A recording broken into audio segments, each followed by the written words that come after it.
Hello everyone.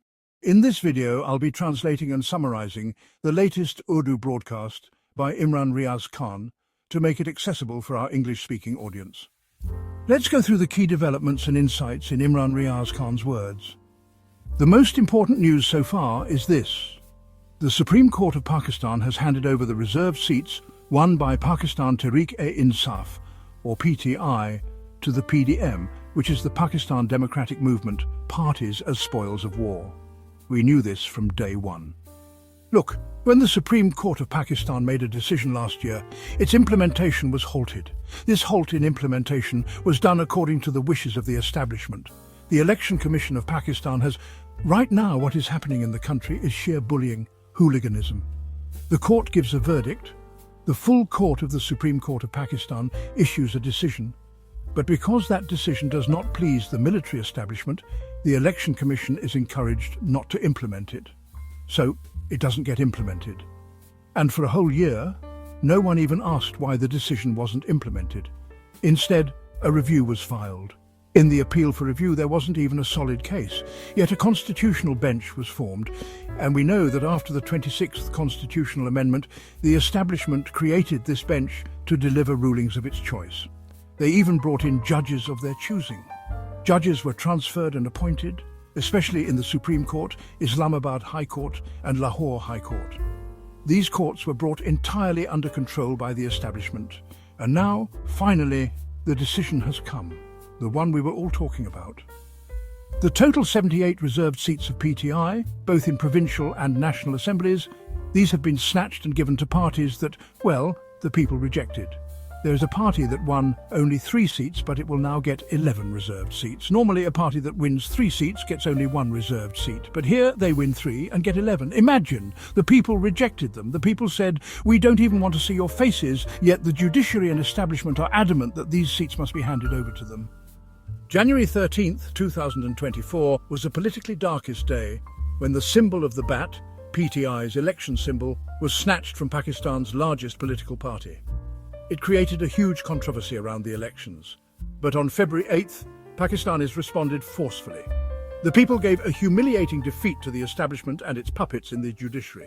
Now, June 27th marks the first day of Muharram, the start of the Islamic New Year. And it begins with a major injustice. From day one, an injustice has been stamped on this new Islamic year. But those committing this oppression must remember one day we, the Pakistani people, will come together and take revenge. They will be held accountable. The black mark on the judiciary is permanent now, but remember, the real characters behind it will not only be exposed, they will become a part of history's trash bin. Mark my words. Remember what I'm saying today. Those who are doing this to the people of Pakistan will have to answer for it. They will face the worst kind of disgrace in history. Right now, Bilawal is enjoying this. He's pretending to be democratic while benefiting from free spoils. Someone else won the election, and he's getting the seats. It may seem sweet now, but a time will come when they will regret it. As for the Sharif family, they've always been used to sitting in laps. They're still in someone's lap today. They're used to taking freebies, looting here and there, playing with the establishment, giving boot-polishing services to prolong their reign. But all of these characters will end up in history's trash bin. One day the people of Pakistan will reclaim their rights. They try to demoralize Pakistanis again and again. This is not even a nation. These people will never stand up. Bengalis were a nation. That's why they stood up. These people can't unite. There can never be a revolution here. Change is impossible. This is all said to demoralize the people. But Pakistanis are an amazing nation. I've been to every corner of Pakistan, met people of every race and region. They are incredible. They have no comparison, and a day will come when they will rise and claim their rights. Those who say there can never be a revolution, they say this because they fear revolution. Those who say there can never be noise, they fear the noise. Those who say the people can never rise, they fear the people and want to divide and demoralize them. They want people to lose faith in the judiciary, establishment, administration, politicians, parliament. So much so that people just give up and say, forget it, politics is dirty, just feed your children and stay out of it. That's exactly what the establishment wants. But you must not give up. I urge my fellow Pakistanis, continue your struggle. Stay focused. Focus on the principle that decisions will not be made behind closed doors. Focus on ensuring that the establishment will not decide the fate of Pakistanis. Elected representatives of the people will decide. The people's mandate must be respected. There must be rule of law in Pakistan. There must be freedom of expression. Oppression and tyranny must end. Human rights violations must stop. And it will happen, and we will make it happen. Aitzaz Hassan once shared a powerful verse. When will the weather change? When we change, it will change. And inshallah, we will change it. That time will come. It may be far off, but it will come. This is my belief. Viewers, 7 junior judges overruled the majority decision of 8 senior judges. This is the classic might is right scenario. One judge even said, "I came here for the institution, leaving my mother's funeral prayer. If only he had come for justice instead." If he had come for justice, his mother would have been proud of him from the heavens, proud that her son missed her funeral, but went to deliver justice. Because I do not see justice in this decision. The people voted for certain candidates. They should get the seats. Those who were rejected by the people should not be getting them. This is simple. Use your head. Tell me, how can people who didn't receive votes be given reserved seats? And how can those who did receive votes be deprived? What will be the outcome? 1. Reserved seats have been taken from PTI. 2. PTI will have fewer seats in the Senate. 3. Efforts will be made to topple the PTI government in Khyber Pakhtunkhwa. And I say with full certainty, behind all this is Pakistan's establishment. They are fully involved. The DG ISPR, that's the military spokesperson, made a statement. Let me present it to you. First, listen to the statement, and then I'll share more facts and evidence.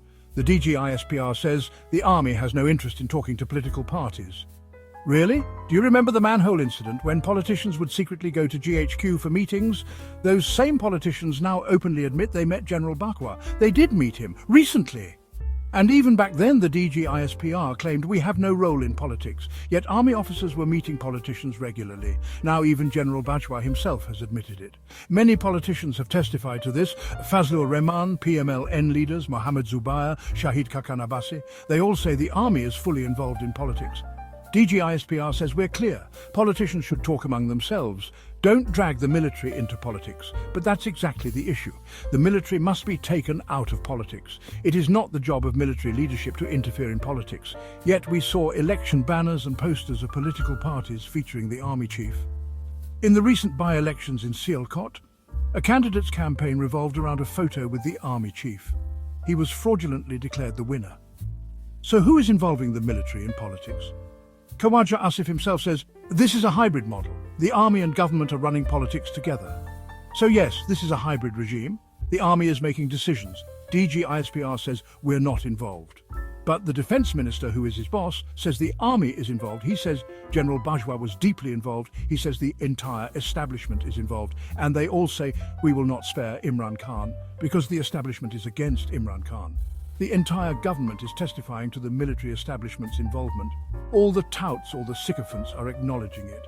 Yet the official spokesperson, the DG ISPR, claims that the military is not involved in politics and should not be dragged into it. But your own boss, Khawaja Asif, is saying that you are involved in politics, that your generals are involved. Either arrest and punish those who are involved, or accept it. Khawaja Asif says that in his entire life, he hasn't done as much politics as General Bajwa did in 1 year. This is your defense minister speaking, and you work under him. He says this, and you deny any political role? Then go ask Khawaja Asif for evidence. Let me give you one right here, under oath. When I was in ISI custody, ISI officers came to me and explicitly said I must support Nawaz Sharif. In exchange for easing my situation and granting me freedom, what they wanted was that I support Nawaz Sharif. I refused, and you can see the result of that refusal, what condition I returned in. This is not the first time I'm sharing this. I've said it before too. ISI officers demanded support for Nawaz Sharif from me. If that's not political involvement, then what is? If the ISI had an issue with me, they should have told me, we have this problem with you, fix it. But instead they demanded I support Nawaz Sharif. An ISI officer even came and tried to convince me, saying Nawaz Sharif has made great sacrifices for the country, that we should salute him. They tried to persuade me to support him, claiming he's a great man. I said no. If I support him, it would betray my country. I don't think he's a good person. I said clearly, I'm not doing this. I won't support him. To hell with it, I refuse. They were enraged. I was in prison for 5 months. From day one, the military has been involved in politics, and they continue to be.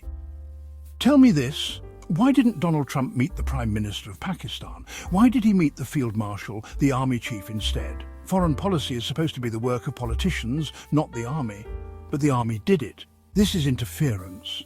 When a political or civilian domain is interfered with, that's what it means. Interference. And I can present countless other pieces of evidence. Most of the people who were forcibly disappeared said they were picked up by military intelligence or ISI. They knew exactly where they were kept, who was held in a basement, who in an office, who was taken where. People know, so it is a lie to say the army is not involved in politics. Viewers, another very painful matter. I saw the footage and my heart broke. A very painful incident. This happened near the bypass in the Swat River area. We used to sit and eat there with friends, hang out together. The Swat River flows with great pressure from the mountains into the city. It's a pleasant spot in summer. We spent a lot of time there. 17 people were there when a sudden flash flood came. They got trapped and couldn't escape. A journalist friend told me it's exactly the same place we used to go. The water level kept rising and swept everyone away. According to current reports, either 10 or 11 bodies have been found. 3 people were rescued. The rest are still missing. A cloudburst occurred in the area before Maden. Warnings had been issued in advance that a cloudburst could happen. But how is a common person supposed to know when a cloudburst occurs in the mountains? That's the administration's job. The water took more than an hour to reach the lower areas. Why wasn't any action taken in that time? Why didn't the administration, police, NDMA, PDMA or 1122 clear people from the riverbanks after announcing that a flood wave was coming? No one paid attention. They never do. Billions in funds are eaten up, yet they don't even have basic rescue equipment. My friends told me the people were standing just 15 to 20 yards away. If there had been ropes, life jackets or even basic gear, nearly everyone could have been saved. Forget helicopters. Even a small boat pushed toward them would have helped. Tie a rope, send jackets, pull people one by one. That's how rescues happen globally. But they don't have basic equipment. One person claimed the cranes Ali Amin Gandapur took to the Islamabad protests still haven't been returned by the federal government.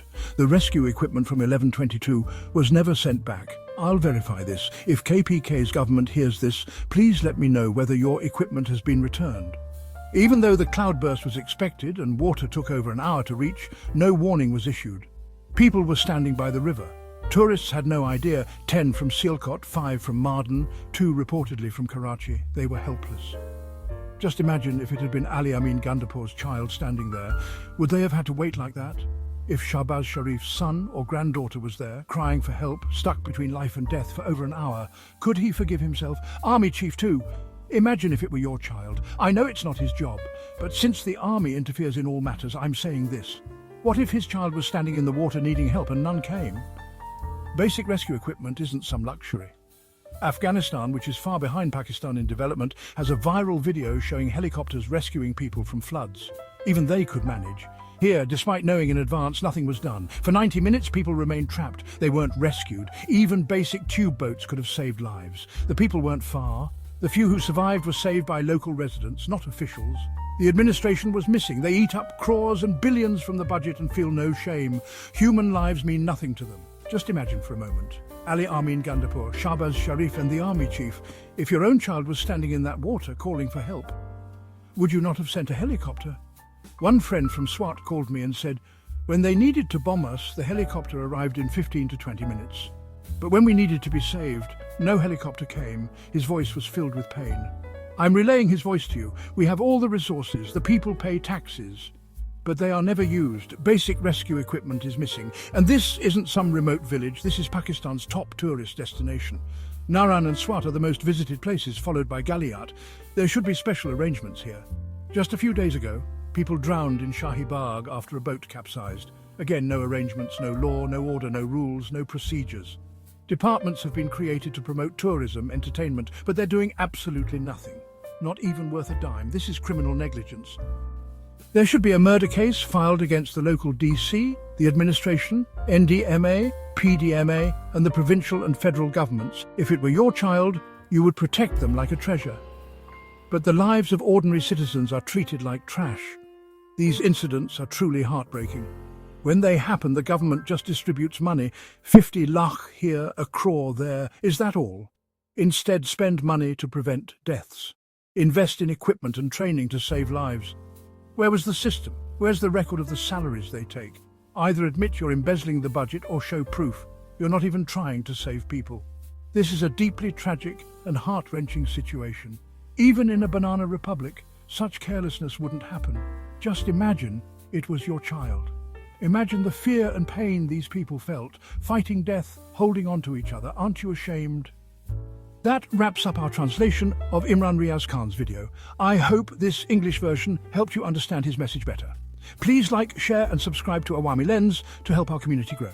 Don't forget to leave a comment below and let me know what you thought of this effort.